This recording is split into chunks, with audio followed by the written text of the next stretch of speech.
Okay. नमस्कार दोस्तों, आपका हार्दिक स्वागत है। आशा रखती हूँ कि आप सभी सकुशल होंगे। तो दोस्तों, जैसा कि आप जानते हैं कि हम आपके फेज़ 1 में चल रहे हैं, राइट? और काफ़ी सारे मतलब जोग्राफिकल टर्म्स हम सीख चुके हैं। जैसा कि आपसे कहा गया था कि जोग्राफिकल टर्मिनोलॉजी में हम आपको हेल्प करेंगे। ओके, बेसिक लेवल है ये, यानी कि फ़ेज़ 1 है, जिसमें आपको सारे बेसिक टर्म्स सिखाए जाएंगे, सभी चीज़ों के बारे में बताया जाएगा। ओके, टर्म्स सिखाए जाएंगे डज नॉट मीन कि आपको उन सभी को मगअप करना है।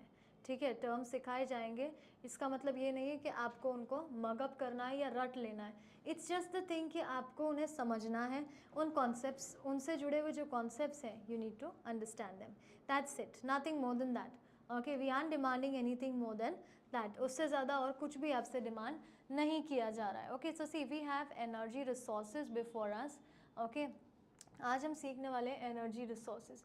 अब मैं आपसे पूछती हूँ कि आप ये जो पेट्रोल यूज़ करते हैं, आप अपने घर में जो इलेक्ट्रिसिटी यूज़ करते हैं, ठीक है, या आप देखते हैं कि कोई भी मशीनरी कैसे चल रही है, कोई भी मशीनरी कैसे चल रही है, तो क्या आपने कभी भी उस चीज़ को इतना गौर से जानने की कोशिश की कि what kind of energy is there?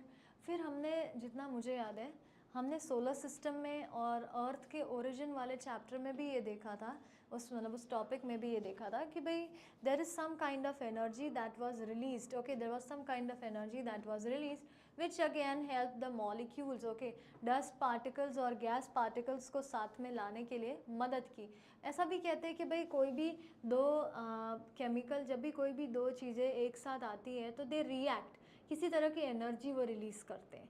Okay, आपने मशीन्स को देखा होगा, एक एनर्जी वो एग्जर्ट करते हैं।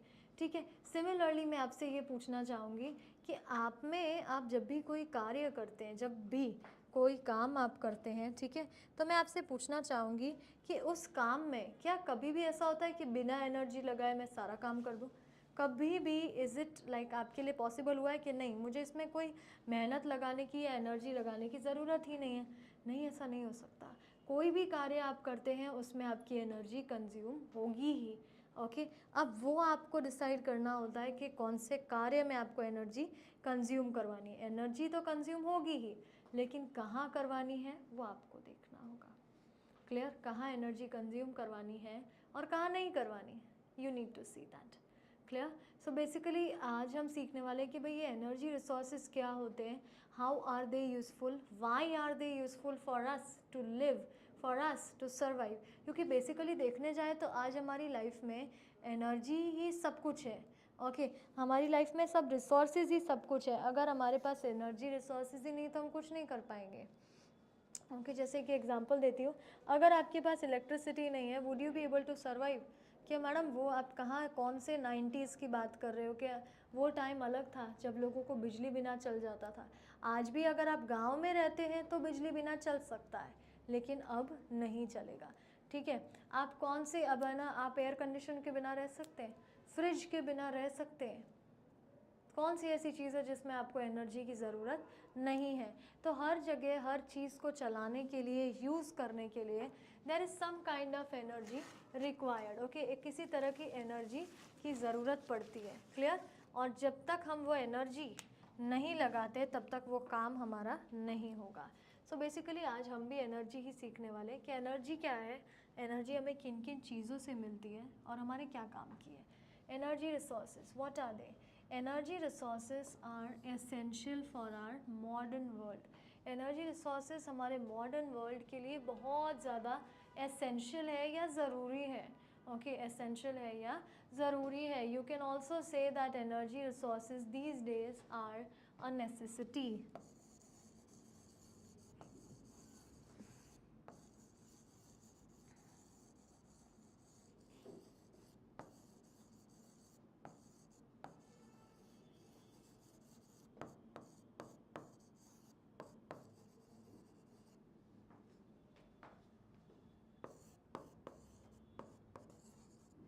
Energy resources are a necessity these days. Okay, energy resources are a necessity these days. Okay, necessity कहिए या एसेंशियल कहिए, दोनों का मतलब एक ही होता है कि भाई आजकल एनर्जी रिसोर्सेस हमारे लिए एक अहम ज़रूरियात है।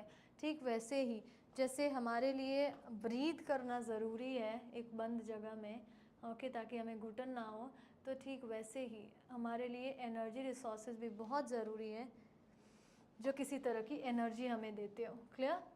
दे power our homes, okay sorry, they power our homes, हमारे घर को एनर्जी इलेक्ट्रिसिटी देते हैं, बिजनेसेस में इलेक्ट्रिसिटी मिलती है हमें, एंड ट्रांसपोर्टेशन, हम उस चीज़ का ट्रांसपोर्टेशन भी करते हैं। Is that clear?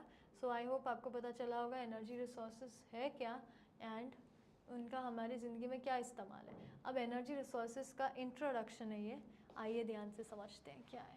Energy resources are essential for modern life. They power our homes, industries and transportation. हर जगह हमें उनकी मदद से ही हम चल पाते हैं। उनकी एनर्जी है तो लाइट्स है, एनर्जी नहीं है तो कोई इलेक्ट्रिसिटी नहीं होगी, there will be no lights. Clear? There will be no lights, किसी भी तरह की लाइटिंग नहीं होगी। Then you have energy resources can be renewable और नॉन रीन्यूएबल।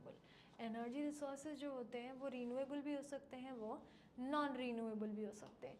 अब सबसे पहले तो ये समझ लीजिए रीन्यूएबल और नॉन रीन्यूएबल क्या होता है। रीन्यूएबल एनर्जी रिसोर्सेज का मतलब होता है कि जो वापस जनरेट हो सकते हैं, can regenerate quickly, can regenerate quickly. तो क्या मैडम अब नॉन रीन्यूएबल, इसका उल्टा,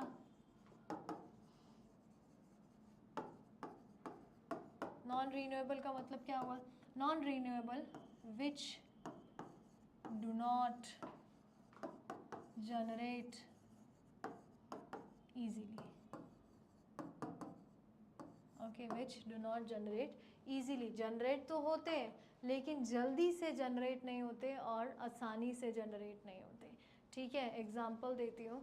ओके, इसमें आ जाएगा सन, विंड, वाटर से मिलने वाली एनर्जी, यानी कि solar energy, hydro energy. Okay, solar energy और हाइड्रो एनर्जी। क्लियर?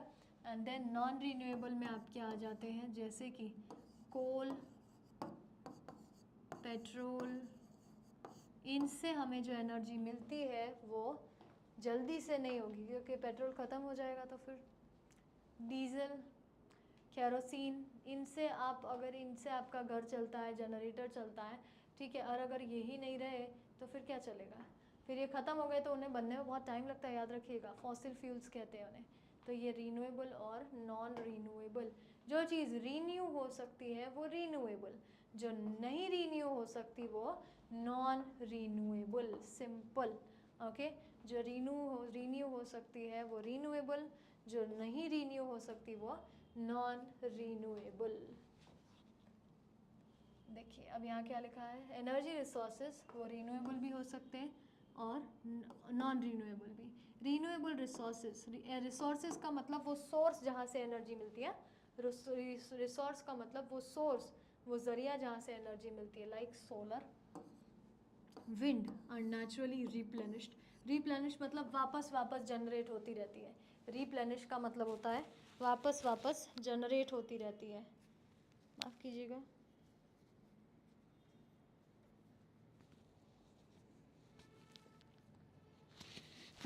रिप्लेनिश का मतलब होता है वापस वापस जनरेट होती रहती है। क्लियर? नॉन रीन्यूएबल रिसोर्सेज, अब कैसे non renewable resources which are like fossil fuels होते हैं, are finite and take millions of years to form. Okay, तो नॉन रीन्यूएबल रिसोर्सेज ऐसे होते हैं जैसे कि फॉसिल फ्यूल्स जो वापस जनरेट नहीं होते हैं, या फिर टेक मिलियंस ऑफ ईयर यानी crores of years, lakhs of years to again rebuild, वापस बनने में। Okay, clear? So I hope आपको समझ आया होगा रीन्यूएबल क्या होता है, नॉन रीन्यूएबल क्या होता है। रीन्यूएबल के लिए आपके सामने एग्जांपल है solar energy, wind energy, okay, और हाइड्रो एनर्जी। हालांकि पानी भी कभी भी ख़त्म हो सकता है, लेकिन पानी तो ढूंढा जा सकता है। ओके, पानी तो ढूंढा जा सकता है, और शायद एक वक्त के बाद अगर पानी इंपोर्ट भी करते हैं तो there would be no issue. Okay, so renewable और नॉन रिन्यूएबल।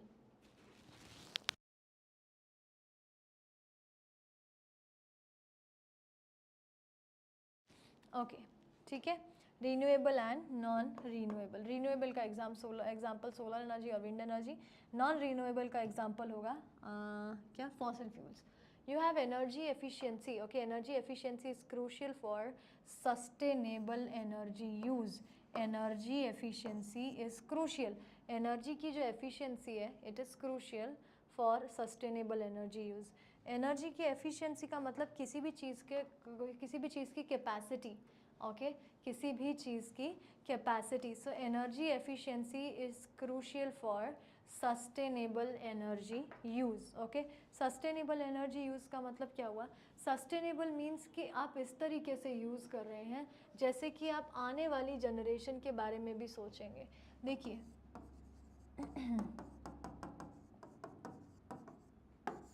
आप कहते हैं सस्टेनेबल प्रैक्टिस, ये भी टर्म्स है, सीखिए इन्हें। और एक है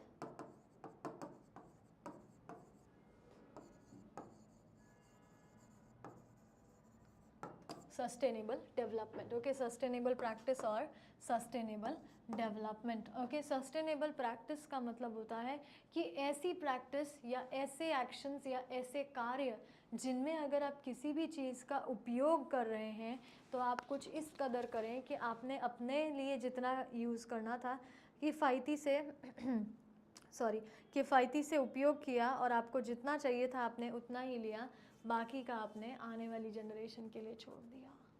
ओके, अब मैं ऐसा नहीं कह रही हूँ कि आप बचा के रख दीजिए, बिल्कुल यूज़ मत कीजिए, लेकिन कुछ इस कदर, जैसे कि मान लेते हैं अब हम यहाँ से 1 किलोमीटर की दूरी पर वॉकिंग या साइकिलिंग करके भी तो जा सकते हैं ना। Why you need a 2 wheeler? आप क्यों पेट्रोल बर्बाद करना चाहते हैं? उतना के मैडम उतने में क्या ही जाएगा, उतना बचा के हम क्या ही कर लेंगे। तो उतना उतना उतना अगर करोड़ों लोग बचाएंगे तो कितना हो जाएगा, सोचिए तो सही।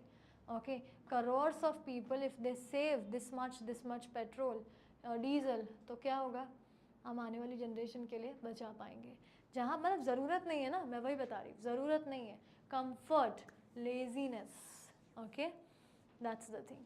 तो सस्टेनेबल प्रैक्टिसेस का मतलब कि ऐसे चीज़ों को यूज़ कीजिए, यूटिलाइज द रिसोर्सेज को इस तरह यूटिलाइज कीजिए, रिसोर्सेज नहीं,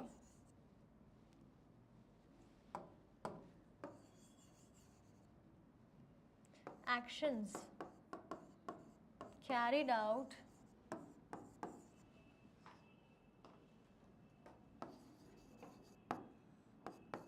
keeping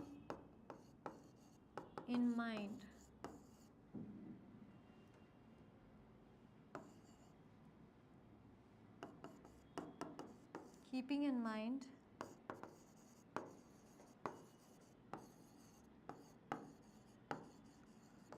the needs of future generation. Sustainable practice, okay, actions carried out keeping in mind the needs of future generation. आपको एक बकेट पानी चाहिए तो आप एक ही लीजिए, उसकी जगह आप 2 क्यों ले जा रहे हैं? The other one is fully going to be waste. Okay, so that is why it is said कि ऐसे activities carry out कीजिए, ऐसे काम कीजिए कि you think about the future generation. Okay, उनकी ज़रूरतों के बारे में आप एक ख्याल दें. Okay, you think about them. Give me a minute.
Okay, sustainable practices, clear till sustainable practices हम किन्हें कहते हैं ये समझ आ गया होगा।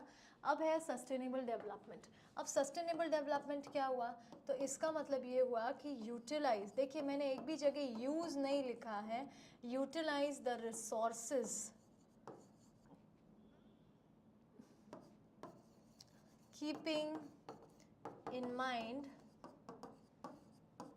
the needs of future generation. Okay, utilize resources keeping in mind the needs of future generation. Okay, future generation की needs को mind में रखते हुए या रखने के साथ आप यूज़ कीजिए resources, चाहे वो पेट्रोल हो, चाहे वो डीजल हो, चाहे वो किसी भी तरीके का एनर्जी रिसोर्स हो। Is that very clear? जितना ज़्यादा आप अपने एनर्जी रिसोर्सेज को सेव करेंगे उतना वो आपके भी काम आएंगे और आने वाली जनरेशन के भी काम आएंगे। Clear? Done till here? Okay, so this was the thing. तो यही चीज़ मैं आपसे कहना चाह रही हूँ दैट प्लीज़ अंडरस्टैंड कि सस्टेनेबल नीड्स का या सस्टेनेबल प्रैक्टिसेस का या सस्टेनेबल डेवलपमेंट का मतलब क्या है। अगर मैं आपके साथ थोड़ा सा डिस्कस करूँ तो सी, आज आपको पता है कैसी कंडीशन है, आज हम ऐसा कर रहे हैं कि हम ना मॉडर्नाइजेशन के नाम पे we are killing the environment. अब वो कैसे, वो बताती हूँ। देखिए कैसे कि भाई आजकल हम ना मॉडर्न लाइफ जीने के चक्कर में या हमारी कंट्री को डेवलप्ड बनाने के चक्कर में, ओके, आपने देखा है कभी बड़ी बड़ी कंट्रीज़ को, या जैसे मैं बताती हूँ कुछ डेवलप्ड कंट्रीज़ का नाम, चाइना को आपने देखा है, आपने यूएसए देखा है, कभी आप विज़िट किया है आपने, वहाँ पे कितनी बड़ी बड़ी बिल्डिंग्स होती है, कितनी मल्टीनेशनल कंपनीज़ हैं। Have you ever visited? कभी आप जाएंगे ना तो देखना वहाँ पे इतनी बड़ी बड़ी मल्टीनेशनल कंपनीज़ होगी और है ना इतनी बड़ी बड़ी बिल्डिंग होगी, वहाँ रहने के लिए घर भी लोगों के से सीधे साधे नहीं होंगे, वो भी ऐसे एकदम हाई फाई होंगे और ऐसे होंगे, राइट? कभी नोटिस करना आप। तो बस वही चीज़ हम भी करने की कोशिश कर रहे हैं। Although we are a developing country, लेकिन हम भी बहुत सारी चीज़ें डेवलप करने के बारे में सोच रहे हैं कि भाई हम नई नई बिल्डिंग्स बनाएं, बड़ी बड़ी बिल्डिंग्स बनवाएं, ठीक है, ये सब हम सोचते हैं। क्लियर? सो अब ये सब हम सोचते हैं, ये सब हम करते हैं, राइट? लेकिन आपने नोटिस किया कि उसके लिए हम कितने ट्रीज़ कट कर रहे हैं? आपने नोटिस किया उसके लिए हम कितनी एग्रीकल्चर करने वाली लैंड को डिस्ट्रॉय कर रहे हैं? आपने नोटिस किया कि उसके लिए हम न जाने कितने पुअर पीपल के घर उजाड़ रहे हैं कि ये ज़मीन हमको चाहिए, आप हमें दे दो। क्लियर? सो ऐसे हम क्या कर रहे हैं, we are doing development at the cost of the environment. Okay, इतना ही नहीं, आपने अब कभी सोचा है कि जितनी ज़्यादा हम इंडस्ट्रीज़, हम सेल्फ रिलायंट बनना चाहते हैं, मना नहीं है, हम सेल्फ रिलायंट बनना चाहते हैं, मतलब हम सब कुछ खुद से ही मैन्युफैक्चर करना चाहते हैं, हम कुछ भी चीज़ इंपोर्ट नहीं करना चाहते। It's a good idea, very good idea, बहुत बढ़िया आइडिया है ये। ओके, सो लेकिन इंडस्ट्रीज़ जो है हम जितनी ज़्यादा बिल्डअप कर रहे हैं, आपको पता है वो कितना पोल्यूशन क्रिएट करेंगी? अभी जितनी है उनकी वजह से ऑलरेडी हमारी कंट्री का पोल्यूशन रेट हाई है, ठीक है, लेकिन बाकी अब आगे आने वाली टाइम में कितना हो जाएगा। दूसरा, हमारे यहाँ पे अब ज़्यादा से ज़्यादा स्किल्ड लेबर की मांग है, स्किल्ड लेबर की मांग हो रही है, तो एंटरप्रेन्योर्स का क्या है ना, हमें सबको चाहिए काम करने वाले। ओके, हम सबको चाहिए जो हमारे लिए काम करे, हमें ऐसा कोई नहीं चाहिए जो अपने लिए काम करे। क्यों? Okay, so basically what I am trying to tell you is कि इससे हम क्या कर रहे हैं कि भाई हम ज़्यादा से ज़्यादा हम एनवायरनमेंट को डिस्ट्रॉय कर रहे हैं, प्लास्टिक से बनी चीज़ों को ज़्यादा से ज़्यादा बनाए जा रहे हैं हम, तो लोग ऐसे उसे यूं ही थ्रो कर रहे हैं। खाने की अगर बात कीजिए तो n number of food items are being included to the food list. Food industry में न जाने कितनी ही कंपनीज़ ऑलरेडी है और कितनी और आने की कोशिश कर रही हैं, समझ रहे हैं? तो वो एक चीज़ है। तो भाई लोग जितना ज़्यादा खा रहे हैं वो गलत नहीं है, अच्छा नहीं खा रहे हैं। कैसी चीज़ों को ज़्यादा बढ़ावा मिल रहा है? Fast food, junk food. आपको पता है मैंने फास्ट फूड क्यों बोला? क्योंकि वो एक ऐसा फूड है जो आपको फास्ट मिल जाता है, जल्दी मिल जाता है, isn't it? So that's the thing.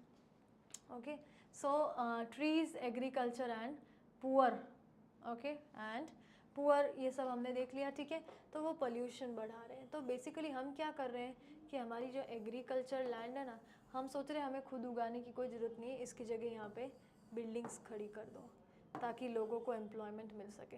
और उसके सामने आप जो करने जा रहे हैं ना, वो रिच यानी अमीरों को और अमीर बनाएगा और गरीबों को और भी ज़्यादा गरीब।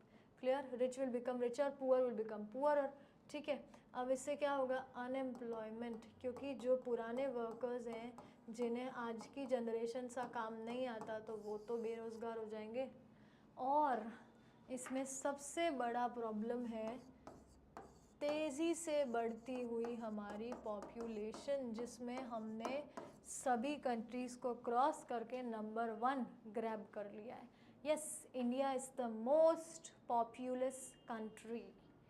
Okay, number 1। पहले हमारा नाम कहाँ कौन से नंबर पे आता था? आज हमारा नाम नंबर 1 पे आता है।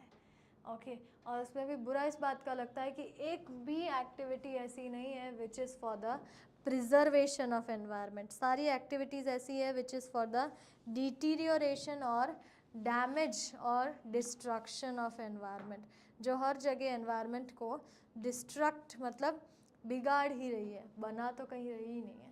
Clear? So that is why आज हम देखते हैं अभी at present if I tell you, तो काफ़ी सारी ऐसी चीज़ें हम डेवलप कर रहे हैं। ओके, सोलर पैनल्स वाला आपको प्रोजेक्ट पता ही होगा हमारे प्राइम मिनिस्टर का, राइट। सो काफ़ी सारे सोलर पैनल्स हमने लगवाने की कोशिश की है, हर जगह हमने सोलर पैनल्स इंट्रोड्यूस करने की कोशिश की है। सभी इंडियंस से भी रिक्वेस्ट की जा रही है कि भाई सोलर पैनल्स लगवा लीजिए, ठीक है, कि भाई सोलर पैनल्स लगवा लीजिए ताकि हमें इलेक्ट्रिसिटी जनरेट ही ना करनी पड़े, सोलर एनर्जी से सभी के घर चल जाएं। Is that clear? तो इसीलिए सोलर पैनल्स लगवाने के लिए the government is requesting everybody. Clear? So now अब आगे बढ़ते हैं। तो ये कुछ इनिशिएटिव्स हमने लिए जिससे हम बचा सकेंगे। ओके, सो अब क्या लिखा है? Energy efficiency is crucial for sustainable energy use, reducing energy consumption conserves resources and minimizes environmental impact. Okay, reducing energy consumption जो है वो रिड्यूस करते करते कंजर्व्स रिसोर्सेज, ओके, रिसोर्सेज को कंजर्व करता है एंड मिनिमाइजेज एनवायरमेंटल इम्पैक्ट। और साथ ही साथ इससे क्या होगा, हमारा जो मतलब पता है आपको, वो कोल द्वारा ना जो एनर्जी तो रिलीज़ की जाती है, लेकिन उसके बाद क्या होगा कि वो जो हम पोल्यूशन को बढ़ावा दे रहे हैं, वो काला धुआं निकलता है। वो काला धुआं पोल्यूशन का बहुत बड़ा रीज़न है, हमारे यहाँ पोल्यूशन, बढ़ते पोल्यूशन का, है ना। इसीलिए तो आप देखिए हम इलेक्ट्रिक व्हीकल्स यूज़ करने के लिए रिक्वेस्ट कर रहे हैं। हमने एक मतलब हमारे प्राइम मिनिस्टर ने एक स्कीम चालू की है, एक पेड़ माँ के नाम, that means to grow more and more trees, right. So ये सब चीज़ें हम करते आ रहे हैं। तो बेसिकली इन सब से क्या होगा कि कंजर्व रिसोर्सेज, ओके, जितनी ज़्यादा आप कम एनर्जी यूज़ करेंगे ना, उतना ज़्यादा रिसोर्सेज बचेंगे। आप मतलब जैसे ज़रूरत नहीं है तो पंखा बंद कर दीजिए, घर से बाहर निकल जाते हैं रूम से, फिर क्यों पंखा लाइट चालू रहता है। तो जितनी ज़्यादा अगर आप कम रिसोर्सेज यूज़ करेंगे, उतना ज़्यादा कम एनर्जी कंजम्पशन होगा और वो एनवायरनमेंट को जो नुकसान पहुंचा रही होगी वो चीज़ वो नहीं पहुंचाएगी। क्लियर? आपको पता है आपके रेफ्रिजरेटर्स यूज़ करने से, आपके ना एयर कंडीशनर्स यूज़ करने से it creates such a lot of problem. Okay, CFCs जानते हैं, जिसकी वजह से हमारे ओजोन लेयर में एक होल हो गया है। दैट मीन्स आपको पता है सन की डायरेक्ट रेज अब हमें मिलेगी जो हमारे लिए हार्मफुल है, हमारी बॉडी के लिए हार्मफुल है, UV रेज। तो ऐसे बहुत सारी प्रॉब्लम्स हैं जो हम फेस कर रहे हैं ड्यू टू एनर्जी। ओके, चलिए समझ गए आप। तो ये था इंट्रोडक्शन टू एनर्जी रिसोर्सेज कि भाई एनर्जी रिसोर्सेज हमारे लिए ज़रूरी है। Energy resources renewable non renewable दोनों हो सकते हैं, और एनर्जी रिसोर्सेज का कम यूज़ करने से क्या होगा, तो एनवायरमेंटल इम्पैक्ट कम हो जाएगा। अब रीन्यूएबल एनर्जी रिसोर्सेज के बारे में जानते हैं। Renewable energy sources are naturally replenished, खुद से ही हो जाते हैं, हमें नहीं करने पड़ते, खुद से ही हो जाते। देखो, hydro energy, solar energy, wind energy, did you notice? Hydro energy, solar energy and wind energy. देखिए, making them sustainable and environmental friendly. अब हकीकत में सिर्फ सस्टेनेबल का मतलब होता है टिकाऊ, ओके कि भाई आप ऐसा काम कीजिए, जैसे अभी हमें डरना पड़ रहा है ना कि शिट अब तो एनर्जी अगर फिनिश हो गई, इन केस अगर like it's a very bad thing. Okay हमें ऐसा हो जाता है ना, अभी जैसे हमें हो रहा है कि भाई नहीं, एक दिन अगर ऐसा आया कि हम एनर्जी नहीं ले पाए, तो हमें फॉसिल फ्यूल से या किसी से भी एनर्जी मिली ही नहीं, तो हम क्या करेंगे? Isn't it we are scared. So अब वो चीज़ आएगी ही नहीं, अब वो चीज़ आएगी ही नहीं। क्यों? क्योंकि वो चीज़ लंबी चलेगी। सोलर एनर्जी कभी ख़त्म होने वाली? कभी नहीं होगी। विंड एनर्जी कभी ख़त्म होगी? नहीं होगी। वाटर एनर्जी नहीं, बहुत वक्त है उस चीज़ में, है पर बहुत वक्त है, ठीक है, ख़त्म तो हो जाएगा पर वक्त है उस चीज़ में। देन और एनवायरमेंटली फ्रेंडली होते हैं। अब भाई सोलर एनर्जी जनरेट करने से कुछ भी बर्बाद नहीं होता, सब कुछ हमारे लिए पॉजिटिव ही है, उसमें कुछ भी बर्बाद नहीं होता, सब कुछ पॉजिटिव ही रहता है उसमें, ठीक है। पॉजिटिव ही रहता है मतलब कि जैसे कोई पोल्यूशन नहीं हो रहा होता, किसी तरह का कोई वेस्टेज नहीं होता जिससे पर्यावरण को नुकसान हो। They are derive from on going natural processes. Derive मतलब किन से मिलती है हमें वो एनर्जी? तो ऑन गोइंग नेचुरल प्रोसेसेस, अभी जो नेचुरल प्रोसेस चल रही है, सोलर रेडिएशन, सूरज का हमें रोशनी देना, विंड पैटर्न्स, हवा चलना, और वाटर साइकिल्स, पानी क्या बहना। देखिए जैसा जैसा पानी का बहाव होगा ना, जैसा जैसा पानी का बहाव होगा वैसा वैसा हमारी एनर्जी जनरेट होगी। अगर पानी का बहाव ज़्यादा है तो ज़्यादा एनर्जी जनरेट होगी, अगर पानी का बहाव कम है तो कम एनर्जी जनरेट होगी। Is that clear? समझ गए आप मेरी बात? So this is the thing. Clear till here? I hope आपको समझ आया होगा, ठीक है।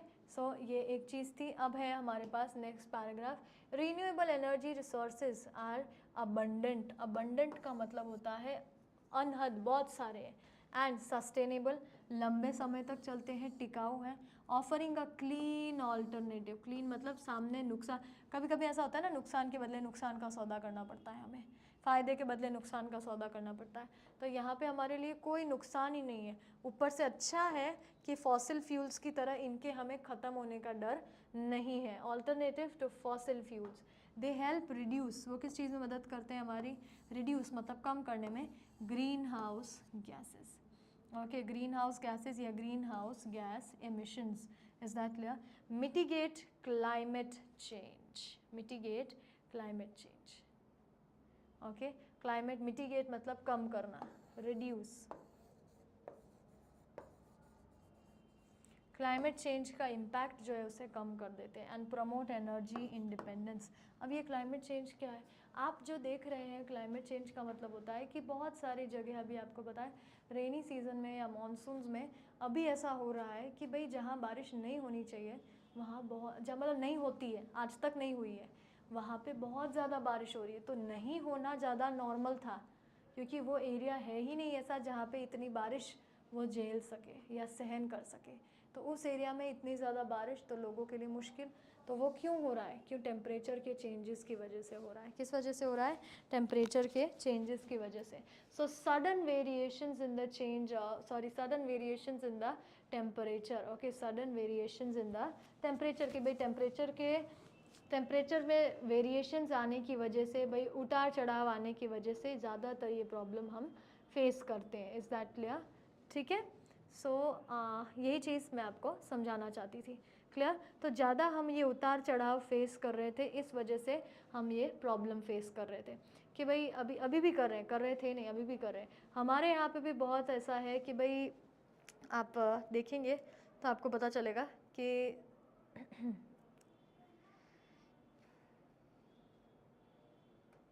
अगर आप पता करने की कोशिश करेंगे ना तो आपको आइडिया आएगा इन सब चीज़ों का कि भाई बारिश हर साल से इस बार थोड़ी ज़्यादा हुई है या तो कम हुई है। गर्मी इस बार हर साल से कम लग रही है या तो ज़्यादा लग रही है। सर्दियाँ हर साल से इस बार जल्दी शुरू हो गई या अभी तक शुरू ही नहीं हुई, हो जानी चाहिए थी। Okay, so this is the thing. कभी कभी आपको ऐसा लगेगा कि यार इससे सो ह्यूमिड, अभी विंटर सीजन में कहाँ ह्यूमिडिटी की जगह है? ओके, कि अभी विंटर सीजन में कहाँ ह्यूमिडिटी की जगह है ना? ह्यूमिडिटी क्यों आ रही है इतनी? Is that clear? ठीक है, so that is the thing. Just a minute.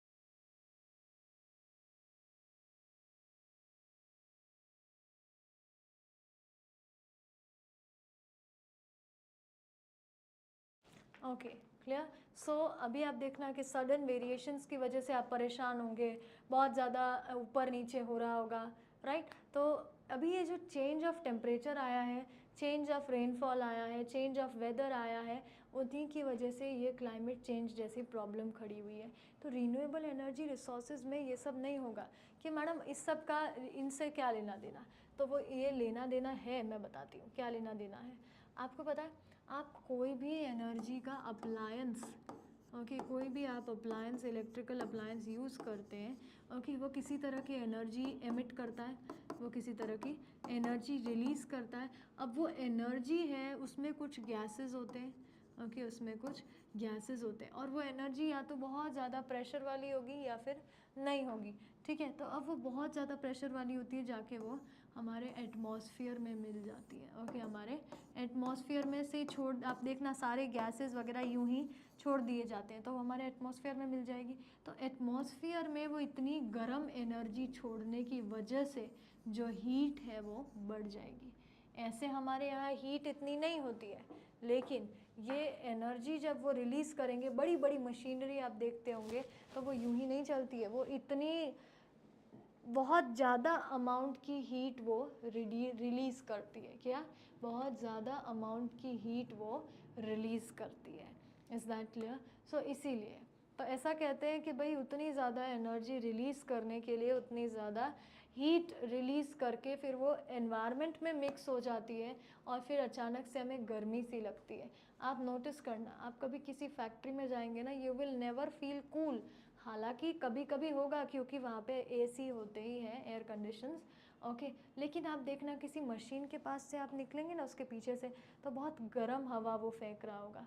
तो क्या है? That is the energy consumed, वो एनर्जी है, ठीक है, that is the energy consumed. वो एक तरह की एनर्जी है जो उसके द्वारा रिलीज़ की जा रही है, ओके, जो एनर्जी उसके काम की नहीं है, उसे जितनी चाहिए थी उतनी मिल गई, जितनी उसके काम की नहीं है उसने वो छोड़ दी। Is that very clear? ठीक है। सो इसीलिए तो अब वो एनवायरनमेंट में मिक्स हो जाएगी।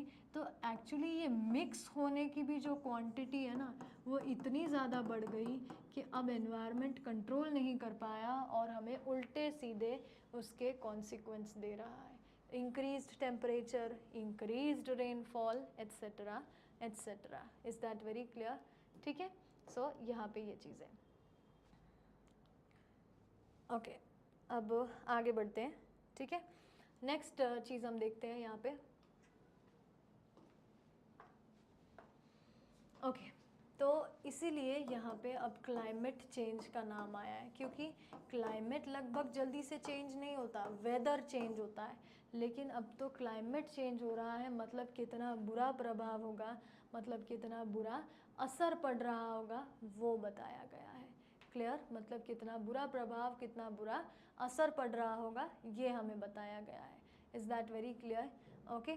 सो यहाँ पे हम ये चीज़ सीखते हैं कि क्लाइमेट चेंज की वजह से सारी प्रॉब्लम्स आ रही है। तो अगर हम रीन्यूएबल ऐसे ऐसे रिसोर्सेज हम यूज़ ही ना करें जो किसी तरह की गंदी गैसेस छोड़ते हों, ओके, गंदी गैसेस से मेरा मतलब है ऐसी हार्मफुल गैसेस जो एटमॉस्फेयर में भी मिक्स नहीं हो पाती, और हम ब्रीथ करते हैं तो हमारे लंग्स में भी जाती है। देखिए, एटमॉस्फेयर में प्रेजेंट हर तरह की गैस हमारे लिए सूटेबल नहीं है।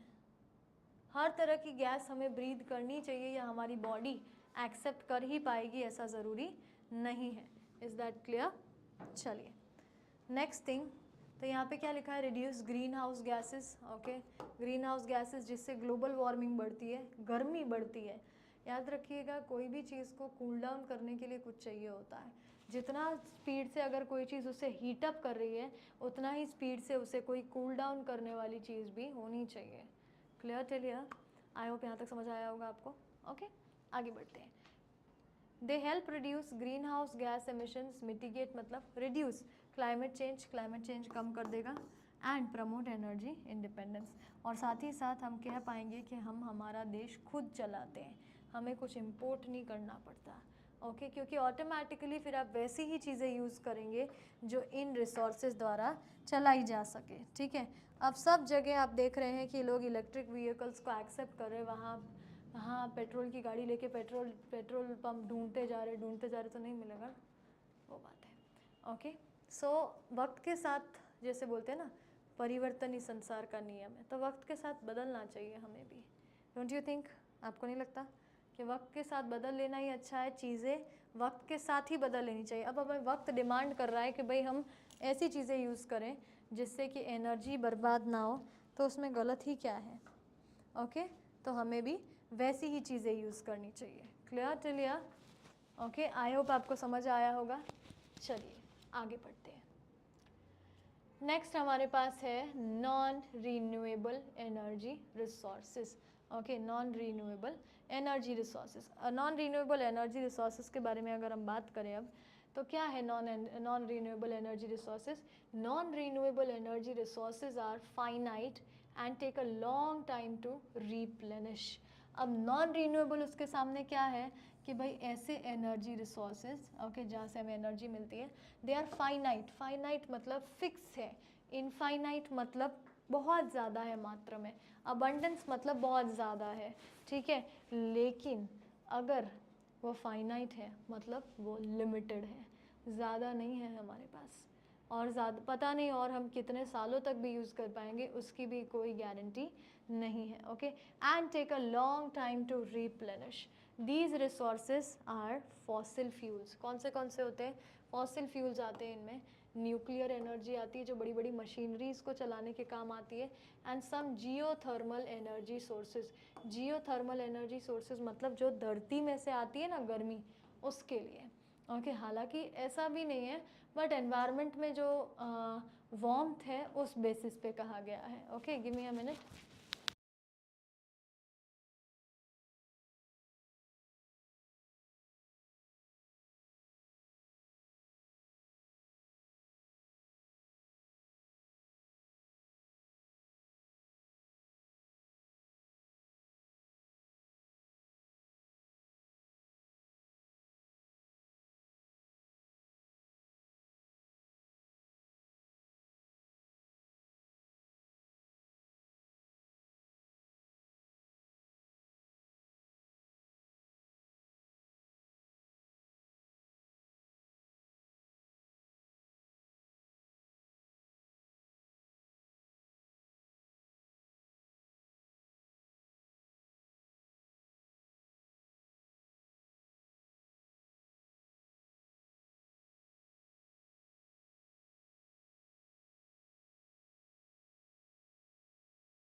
ओके, अब क्या लिखा है यहाँ पे कि भाई नॉन रीन्यूएबल एनर्जी रिसोर्सेज कौन से हैं? These resources are fossil fuels. ये फॉसिल फ्यूल्स हैं, ठीक है। न्यूक्लियर एनर्जी बड़े बड़े उसमें एटम बम्स में यूज़ होती है, and geothermal energy. Geothermal energy मैंने आपको जैसा कि कहा, जियो मीन्स धरती। धरती के अंदर आपको मैंने सिखाया था कि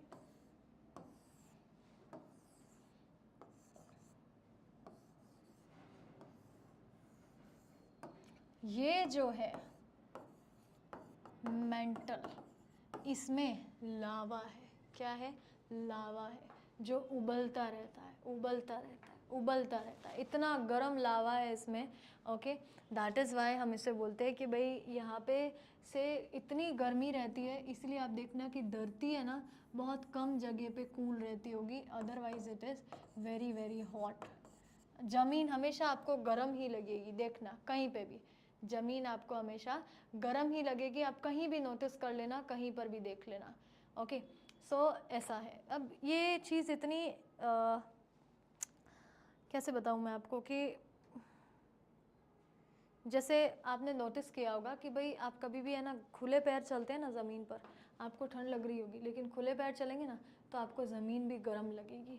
तो because already the earth surface is heated up due to this molten lava, इस मोल्टन लावा की वजह से ऑलरेडी हमारी अर्थ सरफेस जो है वो हीटेड अप है। क्या है?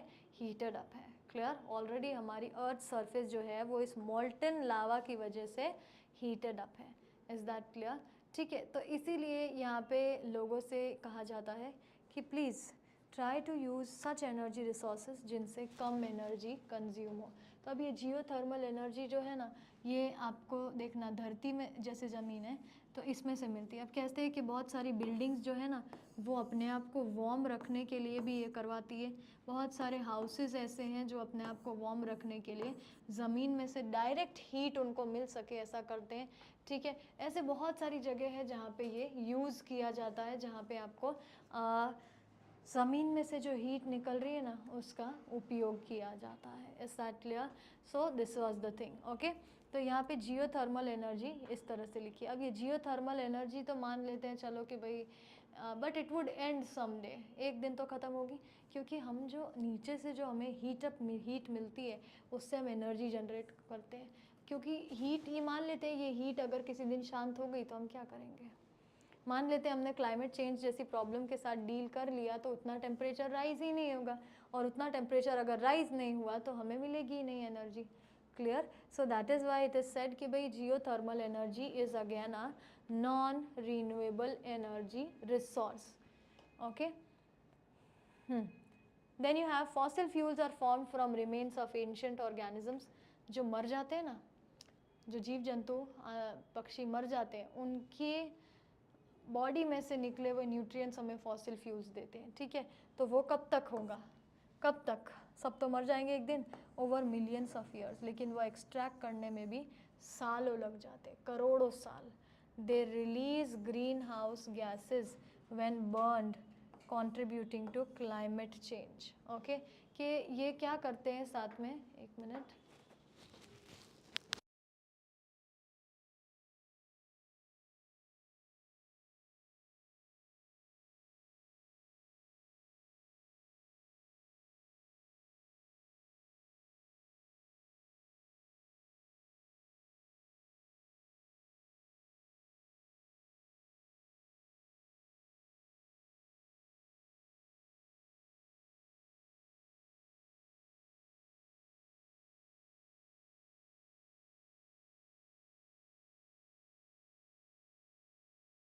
क्या लिखा है? They release greenhouse gases when burn contributing to climate change. तो ये सब तो ठीक है, प्रॉब्लम कहाँ आती है कि फॉसिल फ्यूल्स को जब आप यूज़ करते हो ना तो आप देखते हो कि अलग अलग जगह से ना अलग अलग धुआं निकलता है, अलग अलग तरीके का स्मोक निकलता है। तो ये स्मोक इन फॉसिल फ्यूल्स में से ग्रीन हाउस गैसेस के नाम पे निकलता है, यानी ऐसी गैसेस जो एनवायरनमेंट को पोल्यूट करती है। तो अगर आप ये जितना ज़्यादा ये फॉसिल फ्यूल्स यूज़ करेंगे उतना ज़्यादा आप ग्रीन हाउस गैसेस कर रहे हैं, कि ग्रीन हाउस गैसेस एमिट कर रहे हैं, तो छोड़ दीजिए, उन्हें यूज़ ही मत कीजिए। सोलर एनर्जी में से ऐसी कोई गैसेस जनरेट नहीं होती, विंड एनर्जी में से भी नहीं, और हाइड्रो एनर्जी में से भी नहीं। तो आप ऐसे रिसोर्सेज यूज़ कीजिए that emit no gases. Okay, जो किसी भी तरह की कोई भी गैस एमिट नहीं करते हैं। Okay, when burn contributing to climate change. इसीलिए हमें नॉन रीन्यूएबल एनर्जी रिसोर्सेज को यूज़ नहीं करना चाहिए। ओके, अब देखिए सोलर एनर्जी के बारे में हम कुछ जानते हैं। ठीक है, solar energy is okay, let me see, harnessing sunlight. Okay, सबसे पहले harnessing sunlight, solar panels convert sunlight directly into electricity, direct convert कर देते हैं, किसी को करने की ज़रूरत नहीं, वो खुद ही कर देते हैं। Solar energy systems come in a variety of sizes ranging from small residential systems to large scale utility scale solar farms. Okay, पता है कैसा होता है कि ये जो नॉन रीन्यूएबल एनर्जी रिसोर्सेज है ना, ये है ना, हम ज़्यादा लंबे एरिया तक भी वो सप्लाई नहीं कर पाते एनर्जी, हमें हर थोड़ी थोड़ी जगह लगाना पड़ता है, तो वो हमारा कॉस्ट, ओके, कॉस्ट एक्सपेंस हमारा बढ़ जाता है। ठीक है, वो जगह जगह जाके हमें ये लगवाना पड़ता है कि जिससे कि एरियाज़ में एनर्जी पहुंच सके, इलेक्ट्रिसिटी पहुंच सके। ठीक है, तो यहाँ पे सोलर एनर्जी में क्या है, सबसे पहला इसका फीचर है कि भाई हम सनलाइट जैसे ही सोलर पैनल्स पर पड़ती है ना तो डायरेक्ट वो उसे क्या बोलते हैं, इलेक्ट्रिसिटी में कन्वर्ट कर देते हैं, ठीक है। इलेक्ट्रिसिटी में कन्वर्ट कर देते हैं, उसके बाद वो उस इलेक्ट्रिसिटी में कन्वर्ट करने के बाद क्या होता है कि वो हमें इलेक्ट्रिसिटी दे पाते, डायरेक्ट एनर्जी हमें दे पाएंगे, तो उसमें कोई लॉस ही नहीं हमारा, ठीक है। दूसरी बात ये है कि ये अलग अलग साइज़ में आते हैं and they cover a large area. इनका साइज़ कितना भी हो, ये एक साथ बहुत लंबे एरिया को एनर्जी दे पाते हैं, एनर्जी सप्लाई कर पाते हैं, क्लियर। साइज़ तो इनका अलग अलग रहता है कि भाई कभी कोई जैसे बोलते हैं ना कि या तो कभी कोई छोटा घर के लिए चाहिए तो वैसे सोलर पैनल्स मिल जाएंगे, बिजनेस के लिए चाहिए तो वैसे सोलर पैनल्स मिल जाएंगे, कंपनी के लिए चाहिए तो वैसे सोलर पैनल्स मिल जाएंगे। इज़ दैट क्लियर, ठीक है। तो ये एक चीज़ रहती है। तो जितनी ज़्यादा, और इसमें सबसे अच्छी चीज़ और सबसे खूबसूरत चीज़ इसकी ये है that you will not be paying the bills, okay, you will not be paying the bills again and again। बार बार आप बिल्स नहीं पे करेंगे, ठीक है, वंस फॉर ऑल। एक बार अगर आपने ये सोलर चार्ज लगवा दिया तो जैसे जैसे धूप आएगी वैसे वैसे वो एनर्जी जनरेट करके अपने पास रखता जाएगा। Is that very clear?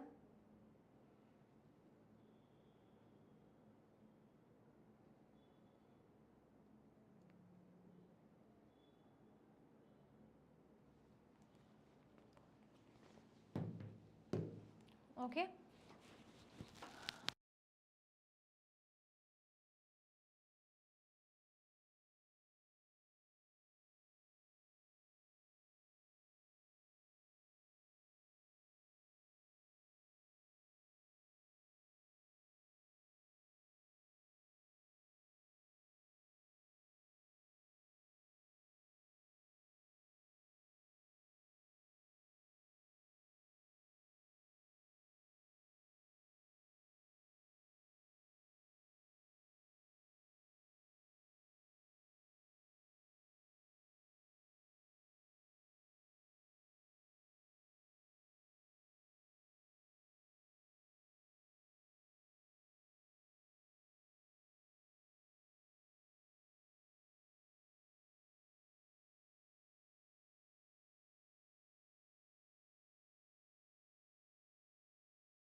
I'm so sorry, I'm so sorry, I'll just explain once again, no problem।